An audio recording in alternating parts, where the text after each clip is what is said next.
띄워주십시오. 운명. 운명 무엇일까요?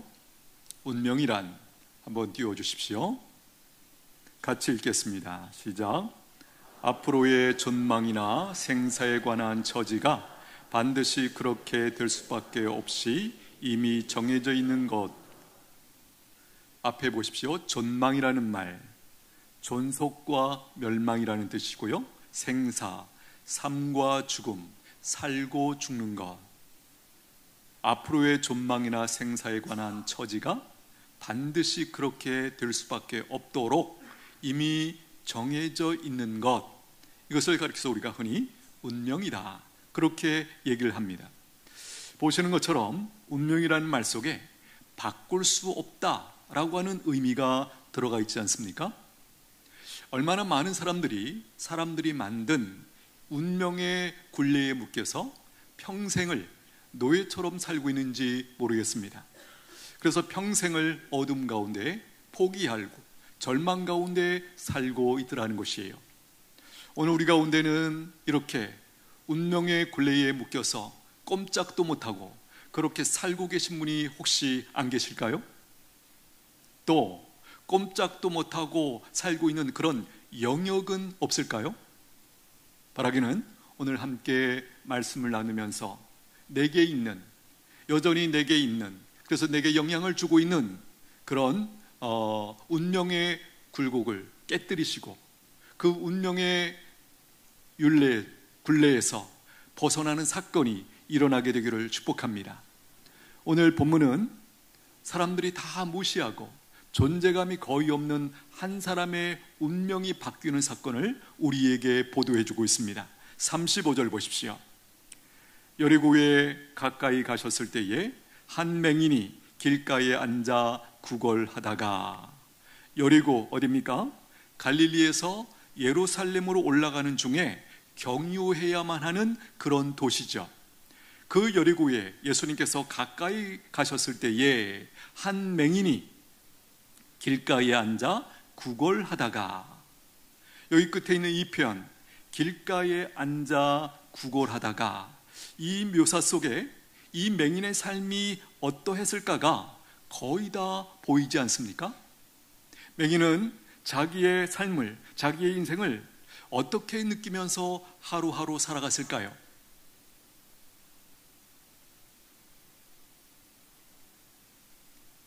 이 맹인은 구걸로 살아가고 있습니다. 그래서 그날도 길가에 나와 앉아 있는 것이죠. 이것이 맹인의 일상입니다. 누군가가 거기까지 안내해주면 그 자리에 앉아서 다른 곳으로 자유롭게 움직일 수 없고 원하는 것을 할 수 없고 그냥 그 자리에 앉아서 누군가가 던져주는 그런 동정어린 그런 것들을 기대하고 그것에 의존해서 연명해야 되는 이 맹인의 삶, 도대체 어떤 것일까요? 이 맹인이 그날 평소와 다르게 그 길로 많은 사람들이 지나가고 있다는 것을 감지하게 됩니다. 그래서 사람들에게 질문을 하죠. 36절, 무리가 지나감을 듣고 이 무슨 일이냐고 물은데 그들이 나사렛 예수께서 지나가신다 하니 맹인이 외쳐 이르되 다윗의 자손 예수여 나를 불쌍히 여기소서 하거늘. 여러분, 37절에서 사람들로부터 이 맹인이 정보를 받았습니다. 나사렛 예수라는 분이 지금 지나가신다. 그리고 38절에서 맹인이 반응하는 이 과정, 얼마나 걸렸을까요? 제가 볼 때는 거의 즉각적으로, 그 정보를 듣자마자 거의 즉각적으로 반응하고 있는 것이 아닐까, 제 눈에는 그렇게 보입니다. 맹인이 외쳐 이르되 다윗의 자손 예수여 나를 불쌍히 여기소서. 여기서 우리 한 가지 생각하게 되는 것은, 맹인은 예수님을 어떤 분으로 알고 있습니까? 자기를 불쌍히 여겨줄 분으로 알고 있었다는 거예요. 어떻게 이렇게 즉각적으로 그가 반응할 수 있었을까? 뭘까요? 자기의 처지, 자기의 한계, 자기의 운명을 돌아보면서 절망하고 있었죠. 그의 중심에는 딱 한 가지 희망이 있었어요. 구약에서부터 하나님께서 보내주시기로 하셨던 그 메시아, 그 구원자만이 이 메인에게는 유일한 소망이었던 것 같아요. 그래서 사람들이 이 정보, 나사렛 예수께서 지나가신다 라는 이 표현을 들었을 때, 듣자마자 그가 소리를 외쳐 그가 할 수 있는 힘을 다해서 이 다윗의 자손 예수여 나를 불쌍히 여기소서. 저는 상상해 봅니다. 이 맹인에게 있었던 이 유일한 이 희망, 그 마음속에 얼마나 많이 묵상했을까요? 그분이 오신다면 나의 운명은 바뀔 수 있을 텐데, 얼마나 그분이 혹시 내 앞을 지나가다면 그때 나는 어떻게 반응할 것인가, 얼마나 속으로 되뇌면서 많이 연습했을까요? 저는 상상이 됩니다. 맹인이 나사렛 예수께서 지나가신다, 이 마디를, 이 소리를 듣자마자 이렇게 자기의 있는 힘을 당해서 그동안 연습을 수많이 했던 이 표현, 다윗의 자손 예수여 나를 불쌍히 여기소서, 그렇게 반응하고 있다는 거예요. 여러분, 이 짧은 외침, 이 맹인의 운명을 바꾸는 외침이었습니다. 그가 태어나서 지금까지 살아오면서 했던 많은 말들 중에 가장 위대한 말이 되었던 것이죠. 예수님께서 여리고에 오셔서, 아니 이 세상에 오셔서 사람들에게 가장 듣고 싶으셨던 그 소리, 그 고백, 그 말이 무엇입니까? 바로 이것이죠. 다윗의 자손 예수여 나를 불쌍히 여기어 주옵소서. 오늘 맹인만이 이 외침이 필요합니까? 아닙니다. 타락한 이후에 태어난 모든 인간들은 사실 이 외침이 필요한 것이죠. 오늘 우리의 상황이 어떠하든지 간에 우리에게도 동일하게 이 외침이 필요한 줄로 믿습니다. 이 맹인처럼 여러분들의 입에서 믿음의 고백으로 이 외침이 터져나오게 되기를 축복합니다. 그러면 이 맹인이 살았던 것처럼, 새로운 인생을 살게 되었던 것처럼 오늘 우리도 그 역사가 일어날 줄로 믿습니다. 여기 맹인의 외친 독특한 표현이 있습니다. 다윗의 자손 예수여. 사실 예수여라는 이 호칭으로도 충분하지 않겠습니까? 그런데 이 맹인은 다윗의 자손이라고 하는 이 호칭을 또 붙이고 있다는 거예요. 이 다윗의 자손이라는 말은 구약에서 하나님께서 보내실 구원자 예수님에 대한 메시아적 호칭 중에 하나입니다. 여러분, 왜 이런 별칭이 생겼을까요? 구약 성경에서 오실 구원자를 알려주실 때 다윗의 자손을 통해서 하나님께서 보내주시겠다라고 하는 그 예언의 말씀이 있었기 때문에 상식적으로는 유대인들이 다 알고 있다고 볼 수 있습니다.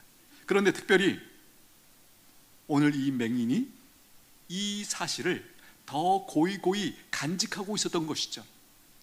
다윗의 자손을 통해서 보내주시기로 약속하셨던 그 메시아, 그것을 감지하자마자 이 연습한 대로 다윗의 자손 예수여 이렇게 부르고 있는 것입니다. 예레미야 23장 5절 6절 띄워주십시오. 같이 읽겠습니다. 여호와의 말씀이니라. 보라, 때가 이르리니 내가 다윗에게 한 의로운 가지를 일으킬 것이라. 그가 왕이 되어 지혜롭게 다스리며 세상에서 정의와 공의를 행할 것이며 그의 날에 유다는 구원을 받겠고 이스라엘은 평안히 살 것이며 그의 이름은 여호와 우리의 공의라 일컬음을 받으리라. 중간에 보십시오. 5절 중간, 내가 다윗에게 한 의로운 가지를 일으킬 것이라. 다윗에게 한 의로운 가지, 다르게 말하면 다윗을 통하여, 다윗의 핏줄을 통하여 한 의로운 가지. 여기 한 의로운 가지도 역시 메시아적 호칭 중에 하나입니다. 한 의로운 가지를 일으킬 것이라. 메시아 예수님에 대한 예언이죠. 그가 왕이 되어, 여기서 왕이 된다는 것은 사람들이 보통 생각하는 이 땅에 있는 어떤 나라의 왕, 그 개념이 아니죠. 온 세상과 우주의 왕이 되어 지혜롭게 다스리시며, 그 결과 어떤 일이 벌어지는가? 6절 보십시오. 그의 날에 유다는 구원을 받겠고 이스라엘은 평안히 살 것이며. 여기 유다나 이스라엘도 마찬가지예요. 그 가나안 땅에 살고 있는 그 종족만을 말하는 것이 아닙니다. 영적으로 예수님을 믿고 구원받은 모든 종족, 모든 백성들을 다 포함해서 이렇게 표현하고 있는 것이죠. 그 의로운 가지를 만난 사람들에게 어떤 일이 벌어집니까? 구원을 받겠고, 그 다음에 평안히 살게 될 것이다. 오늘 본문에서 만나고 있는 이 맹인, 여러분 그의 예수님을 만난 이후의 삶을 오늘 성경에서 우리가 볼 수 있습니다. 상상을 해보십시오. 이 맹인의 삶이 그동안 어떠했을까? 그리고 이날 예수님을 만나고 나서 그가 눈을 뜨고 그 이후의 삶이 어떠했을까? 여기 표현 그대로죠. 그가 구원을 받고 평안히 살 것이며 평안히 살게 되었다. 우리가 충분히 상상이 되지 않습니까? 여기 특별히 다윗에게 한 의로운 가지, 그 다음 말씀 한번 띄워주십시오. 예레미야 23장 5절 말씀 한번 보십시오. 5절은 우리가 읽었던 말씀인데 그 색깔 바뀐 부분 보십시오. 다윗에게 한 의로운 가지. 그 다음 번역은 밑에 있는 것은 현대인의 성경인데 조금 다르게 번역하죠. 바로 다윗의 후손 가운데 한 의로운 자를 일으킬 것이다. 다윗의 후손, 다윗의 자손 가운데 바로 예수님을 가리키는 이런 표현이에요. 마태복음 1장 1절 말씀 한번 띄워주십시오. 같이 읽겠습니다. 아브라함과 다윗의 자손 예수 그리스도의 계보라. 여러분, 신약을 시작하는 첫 번째 책, 첫 번째 장, 첫 번째 절입니다. 이 절은 구약을 얘기하면서 신약과 연결시키고 있는 그 중간 역할을 하는 구절 아니겠습니까?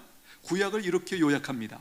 아브라함과 다윗의 자손 예수 그리스도의 계보라. 구약을 믿음의 조상인 아브라함과 그리고 다윗의 자손 예수 그리스도를 바로 연결하면서 신약이 열리고 있다는 것이에요. 맹인이 이렇게 소리를 지르자 사람들이 어떻게 반응합니까?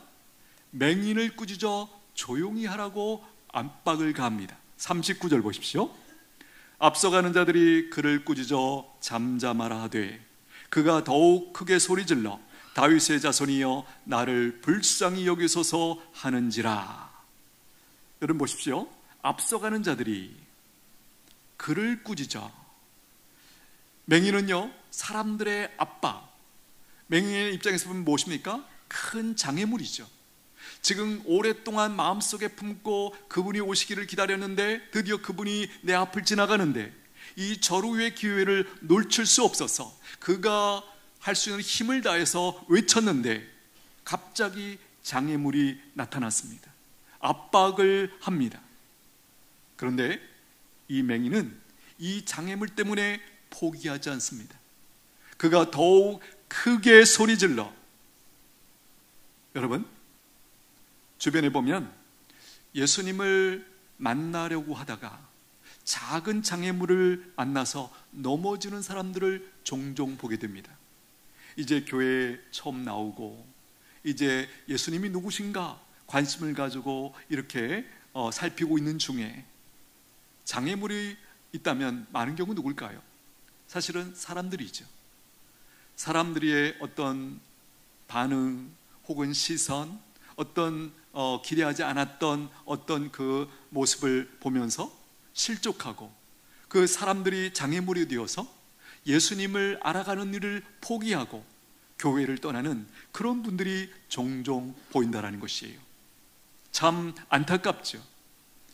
여러분 생각해 보십시오. 이 맹인이 만약에 사람들의 이 압박 때문에 포기했다면 이 사람의 인생이 어떻게 되었을까요?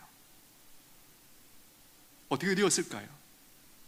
예, 불을 보듯 뻔합니다. 그야말로 하나님이 보내신 자, 구원자 예수 그리스도를 만나고 그의 운명을 바꿀 수 있는 그 기회를 놓쳐버리는 것이죠. 40절 보십시오. 예수께서 머물러 서서 명하여 데려오라 하셨더니 그가 가까이 오매 물어 이르시되, 예수께서 머물러 서서 예수께서 그 다음에 생략된 것이 있죠. 뭘까요? 예수께서 들으시고 머물러 서서 명하여 데려오라 하셨더니, 이렇게 되는 거죠. 여러분 보십시오. 이 길거리에 많은 사람들이 거기 있었습니다. 그들이 많은 말을 했을 거예요. 그러나 많은 사람들의 말에 예수님이 반응하지 않으셨습니다. 오직 누구의 말에 반응하셨습니까? 이 맹인의 외침을 들으시고 멈춰 서셔서 그를 데려오라고 말씀하시고 그를 만나주시고 계신다는 거예요. 뭘까요? 이 많은 무리들 중에 예수님을 만나고 싶어하고 하는 그런 사람들, 관심을 가지고 왔던 사람들이 없었을까요? 저는 있었기에 그날 그 거리에 많은 사람들이, 무리들이 모였다고 생각합니다. 그런데 오직 이 맹인만이 예수님의 발걸음을 멈추게 하고 예수님을 만나는 이 은총의 기회를 얻게 되었다라는 거예요. 뭘까요? 맹인의 믿음이죠. 우리가 분위기로 보면 다른 사람들은 예수님을 그렇게 간절히 바라면서 믿음으로 반응한 것 같지 않습니다. 그냥 유명한 사람이 오셨다더라, 우리 한번 구경 가자, 그런 정도의 마음을 가지고 여기 나왔던 것 같아요. 오늘 이 예배 자리에, 복된 예배 자리에 오신 여러분들은 어떤 마음을 가지고 이 자리에 오셨습니까? 우리가 잘 아는 것처럼 하나님은 믿음의 반응에 반응하십니다. 우리가 믿음으로 그분을 찾을 때, 그분을 구할 때, 그분을 예배할 때 그분이 우리를 만나 주시는 줄로 믿습니다. 그러므로 마치 하나님을 모르는 사람들처럼 구경하듯이 그런 마음으로 적어도 이곳에 오시면 안 되는 거죠. 오늘 내가 하나님을 만나야겠다. 내 마음에 있는 이 아픔을, 이 고통을, 이 답답함을 내가 하나님 앞에 아뢰며 하나님이 부어주시는 은혜를 힘입고 이 문제를 꼭 다루고야 말겠다. 이런 초점, 이런 목표를 가지고 우리가 이곳에 나와야 할 줄로 믿습니다. 예수님은 어떤 분이십니까? 우리가 믿음으로 예수님을 향해 외칠 때 들으시고 머물러 서서 반응하시고 우리의 문제를 다루어 주시는 분이세요. 41절 보십시오. 내게 무엇을 하여 주기를 원하느냐? 이르되 주여 보기를 원하나이다. 여기 앞에 보십시오. 내게 무엇을 하여 주기를 원하느냐? 왜 예수님이 이 질문을 하셨을까요? 몰라서 이런 질문을 하셨을까요? 그게 아니죠. 아니라면 이 질문을 왜 하셨을까? 그것은요, 이 맹인의 믿음을 고백하도록 어떤 의미에서 자극을 하신 거예요. 이 맹인이 가지고 있는 그 믿음의 고백을 듣고 싶으셨던 것이죠. 우리가 잘 아는 것처럼 믿음은 고백되어질 때 역사가 일어납니다. 할렐루야. 예, 고백되어질 때. 우리가 새가족이 와서 교육과정을 마치고 세례를 베풀 때 그 전에 하는 일이 뭐예요? 문답이에요. 그렇죠? 묻고 그 사람의 고백을 듣고 그 다음에 우리 교회 공동체의 한 일원으로 받아들이는 그런 세례를 베푸는 것입니다. 거기서 고백이 없다, 믿음의 고백이 없다, 예수님을 내가 믿고 그분이 나의 구주이신 것을 믿습니다, 이런 고백이 없는 사람에게 우리는 세례를 베풀 수 없습니다. 그러므로 예수님도 지금 이 맹인에게서 듣고 싶었던 것, 그 믿음의 고백을 듣기를 원하셨다라는 것이에요. 맹인의 믿음은 예수님을 부르는 것으로, 그리고 예수님께 필요한 그 구원을 요청하는 것으로 이렇게 드러나고 있습니다. 여러분, 일종의 이 맹인이 하고 있는 이 요청은 기도가 아니겠습니까? 우리식으로 말하면 바로 기도입니다. 우리가 잘 아는 것처럼 누가 기도합니까? 시간이 많은 사람? 아닙니다. 믿음의 사람만이 기도할 수 있습니다. 할렐루야. 여러분 기도하고 계십니까? 성경은 우리에게 분명히 이 부분을 가르쳐 주십니다. 왜 기도하지 못하는가? 시간이 없어서. 그게 아니라는 거예요. 믿음이 없기 때문에 하나님을 부르고 예수님을 부르고 도움을 구하고 은혜를 구하는 그것을 못하고 있다는 거예요. 오늘 본문에 분명히 보십시오. 예수님은 이 믿음의 고백을 듣기를 원하셨던 것입니다. 여기서 우리가 알게 되는 것은 예수님은 자신을 부르고 찾는 사람들에게 무엇을 해주시는 분으로 자신을 이해하고 계신다는 거예요. 이 표현이 흥미롭지 않습니까? 예수님께서 이제 맹인을 불러놓고 하시는 이 말씀을 보세요. 무엇을 하여 주기를 원하느냐? 자기 자신을 어떻게 이해하셨다고요? 누군가가 나에게 외칠 때, 기도할 때 내가 도와주고 무엇인가를 채워주고 무엇인가를 해결해주고 이렇게 해주는 분으로 자기 자신을 이해했다라는 것입니다. 여러분 그렇습니다. 예수님은 그런 분이세요. 우리가 살아가면서 답답한 것 중에 하나가 무엇입니까? 어떤 어려움 중에, 어떤 아픔 중에 선뜻 찾아가서 도움을 청하거나 자기의 마음을 나눌 수 있는 사람들이 그렇게 많지 않다는 거예요. 기억하십시오. 우리에게 주신 은총이 무엇입니까? 우리는 언제든지 또 어떤 상황에서든지 믿음으로 예수님을 찾아갈 수 있고 예수님께 아뢰을 수 있고 그분의 도움을 힘입을 수 있는 이 은혜가 우리에게 이미 열려있다는 것을 깨닫게 되기를 축복합니다. 예수님은 자기 자신을 이렇게 이해하고 계세요. 무엇을 하여 주기를 원하느냐? 자기에게 찾아오는 모든 사람들, 그 인간이라는 사람들을 예수님을 알고 계시죠. 어떤 존재인지 알고 계시죠. 그들과 예수님과의 관계를 이렇게 이해하고 계신 것입니다. 나를 부를 때는 저 사람에게 어려움이 있구나, 문제가 있구나, 은혜가 필요하고 내 도움이 필요하구나, 그러면서 이렇게 지금 반응해 주고 계신 거예요. 오늘도 여러분들이 하나님의 이름을 부르며 예수님의 이름을 부르며 기도하실 때 이렇게 예수님이 반응하십니다. 내가 무엇을 하여 주기를 원하느냐? 내가 무엇을 하여 주기를 원하느냐?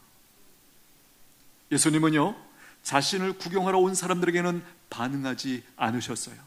우리 중에는 예수님을 구경하러 오신 그런 분이 없게 되기를 바랍니다. 우리는 예수님을 부르고 찾아야 됩니다. 그게 예배입니다.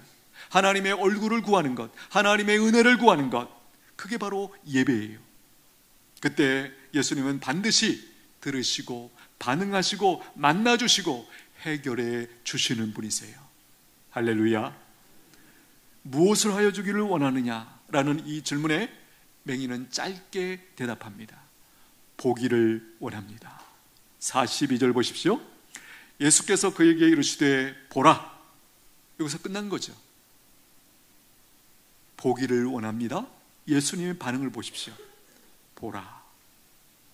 내가 원하노니 보라. 내가 명하노니 보라. 이미 눈이 열린 줄로 믿습니다. 눈이 열린 거예요. 흥미로운 것은 그 뒤에 한 가지 설명을 더 붙이세요. 보라, 내 믿음이 너를 구원하였느니라 하시매. 여러분, 이 표현 어떻게 보이십니까? 제 눈에는 이상하고 또 놀랍습니다. 지금 분명히 예수님이 보라고 말씀하심으로 그를 고쳐주셨는데 이 사건의 원인을 맹인의 믿음에 있었다고 예수님이 말씀하세요. 누구 들으라고?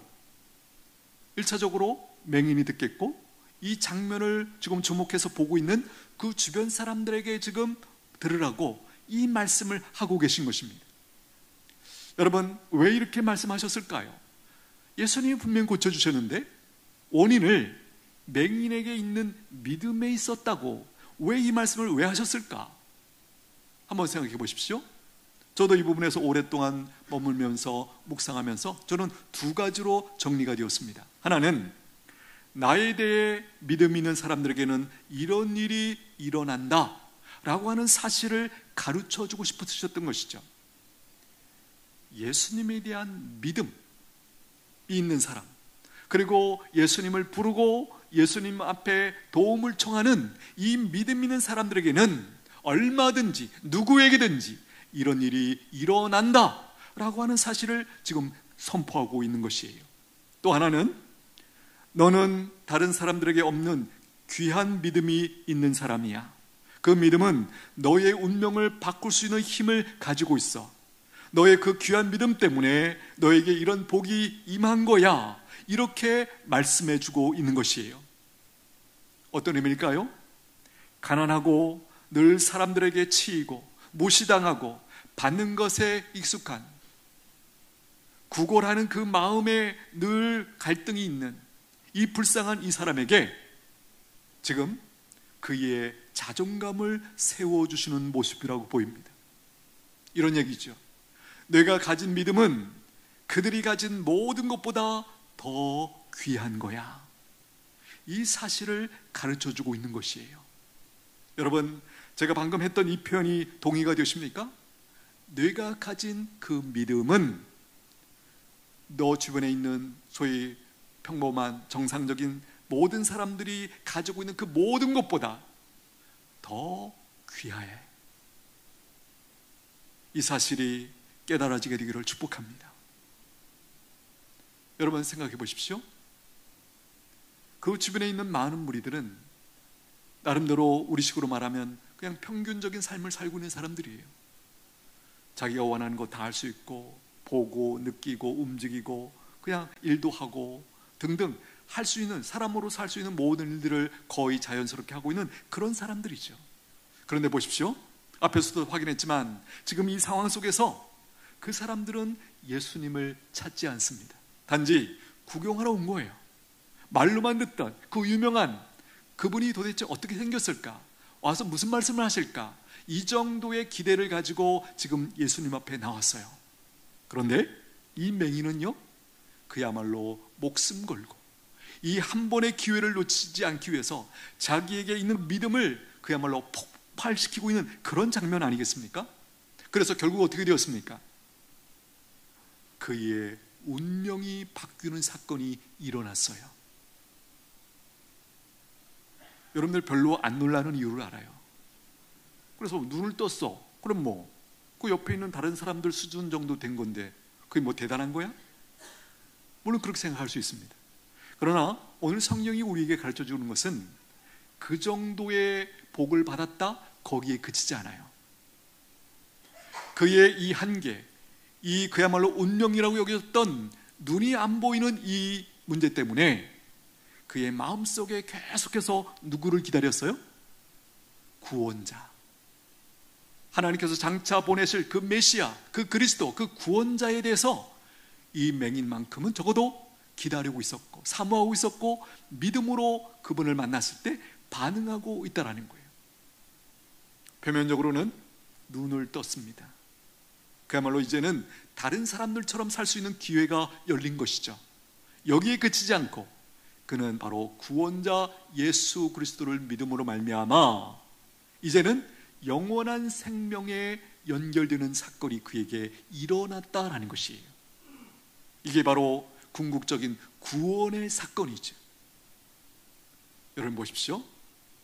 내가 가지고 있는 한계, 내가 가지고 있는 어려움, 그 의미 중에 하나는 뭐냐면 우리가 예수님을 만날 수 있는 기회를 제공해 주시기 위하여 우리에게 그런 어려움, 그런 한계, 그런 고난이 있을 수 있다. 이 부분을 여러분 놓치지 않게 되기를 축복합니다. 우리에게 그 고난 가운데서 절망하도록, 아픔을 맛보도록 거기에 목적이 있는 것이 아니에요. 물론 그 과정은 어려움이 있고 아픔이 있고 답답함이 있고 힘듦이 있는 것이 맞습니다.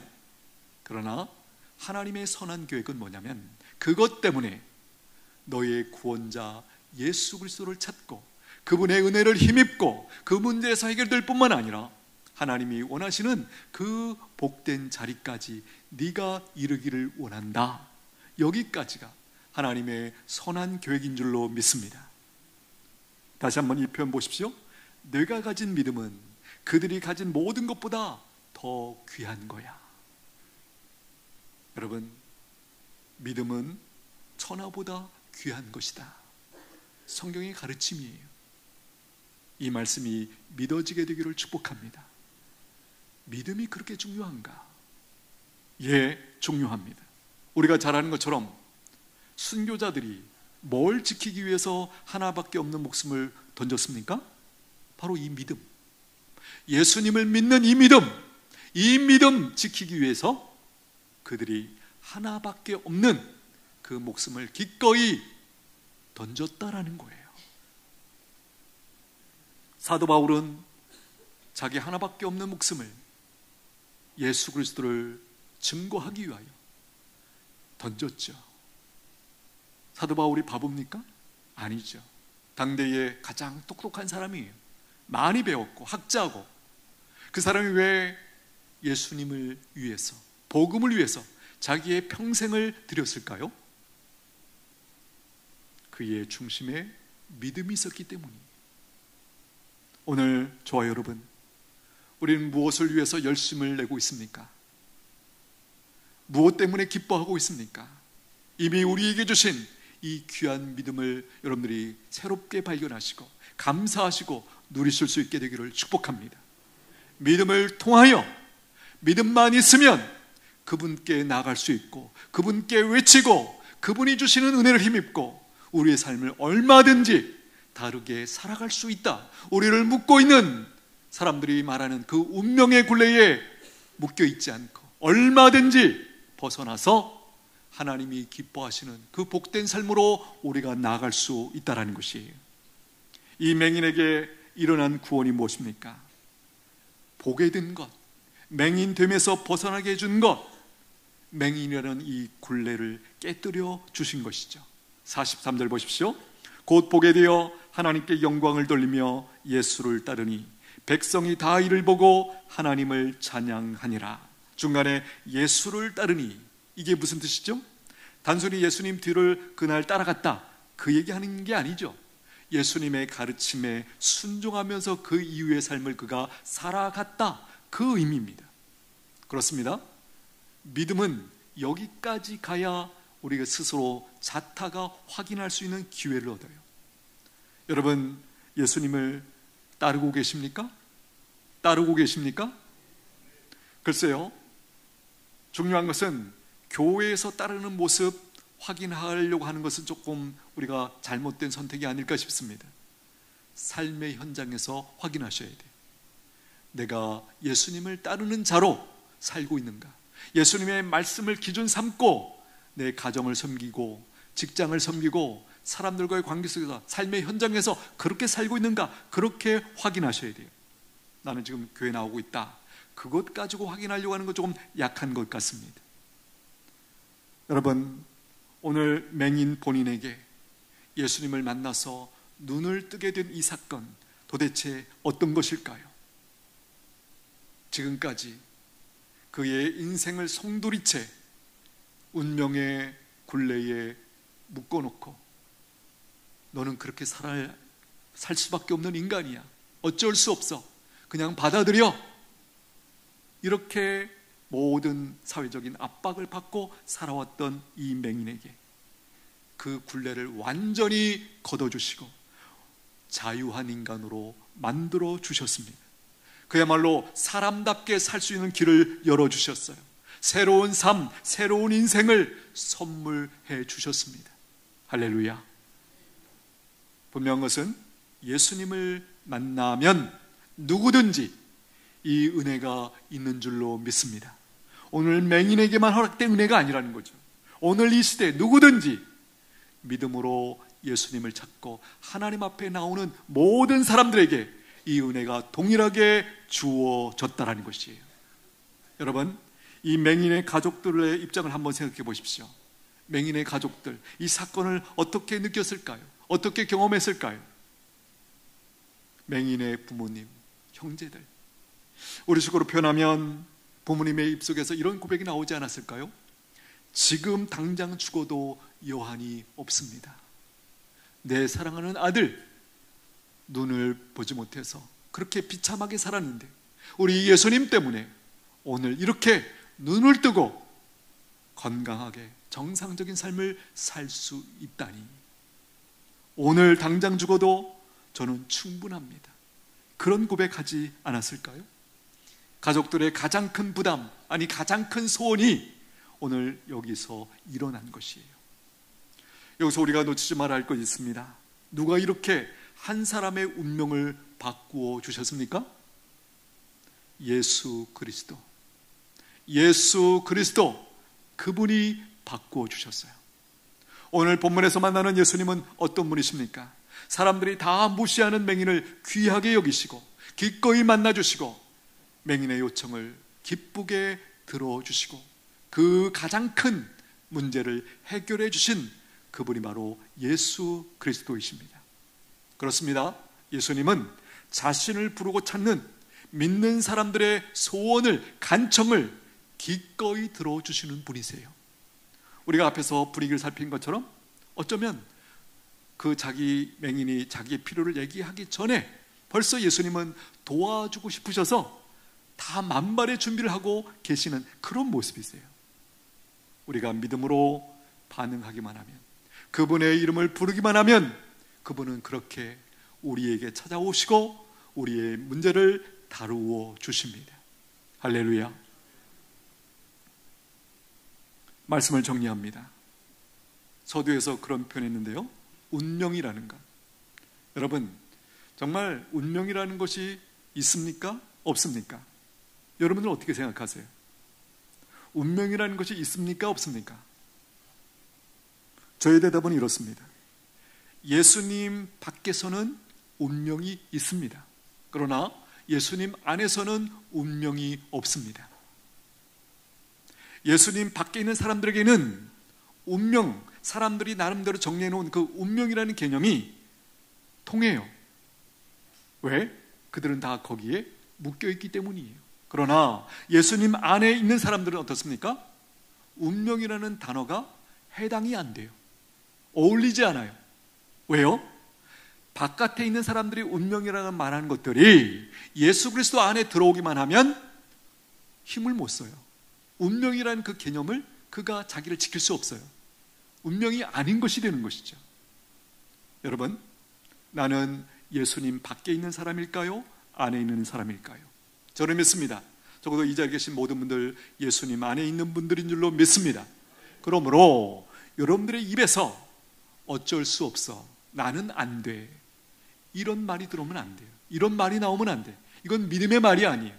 세상 사람들이 하는 말을 여러분들이 답습해서 입에 붙이고 살고 있는, 그래서 그런 말이 나오는 거예요. 하나님을 믿는 사람들은 어떤 어려움이나 어떤 문제가 있어도 하나님이 도와주시면, 하나님께서 은혜 베푸시면 얼마든지 내가 여기서 자유로울 수 있다, 바뀔 수 있다, 다르게 살 수 있다, 이 믿음 가지고 누리는 사람들인 줄로 믿습니다. 그렇다면 우리가 예수님 안에 있는 사람들이라면 우리가 해야 할 일이 무엇일까요? 누군가가 예수님을 만날 수 있도록 도와주고 이끌어주고, 그렇죠? 알려주는 것. 그래서 그들이 지금 묶여있는 운명의 굴레에서 벗어날 수 있도록 우리가 도와줘야 된다는 것이에요. 여러분, 주변에 예수님에 대해서 알려줄 사람이 있으십니까? 지금 이 시간에 생각나는 누군가가 있죠. 그 사람이 나를 기다리고 있습니다. 여러분들을 간절히 기다리고 있습니다.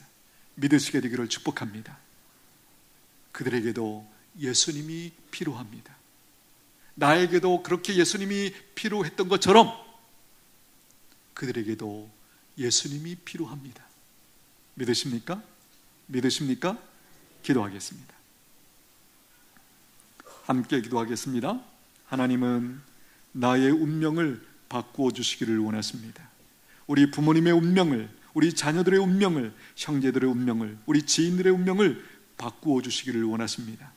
이렇게 기도하면 좋겠습니다. 하나님, 예수님을 알고 믿을 수 있는 기회를 주셔서 감사합니다. 제 운명이 바뀌기를 원합니다. 제 문제를 해결해 주십시오. 그리고 제가 아는 사람들의 운명도 바꾸어 주시옵소서. 우리 잠깐만 같이 기도합니다. 하나님 아버지, 감사합니다. 세상 어디에서도 길이 없는데, 방법이 없는데, 그래서 사람들은 운명이라고 받아들여야 된다고, 순응해야 된다고 말하는 것들이 있습니다. 그러나 예수님 안에 있으면 운명이 아닌 것을 고백합니다. 얼마든지 바뀔 수 있고, 얼마든지 달라질 수 있고, 얼마든지 새로운 인생을 살 수 있음을 믿습니다. 하나님, 은천교회에 나와서 하나님을 찾고 예수님의 이름을 부르는 모든 자들의 삶을 인도해 주셔서 오늘 맹인에게 일어났던 이 사건이 오늘 우리에게도 일어나게 하여 주옵소서. 예수님이 필요한 누군가가 보일 때 그에게도, 그 사람들에게도 예수님을 알려주는 이 사명 감당하는 저희들 되게 하여 주시옵소서. 예수님의 이름으로 기도하옵나이다. 아멘. 찬송가 508장 올려드립니다.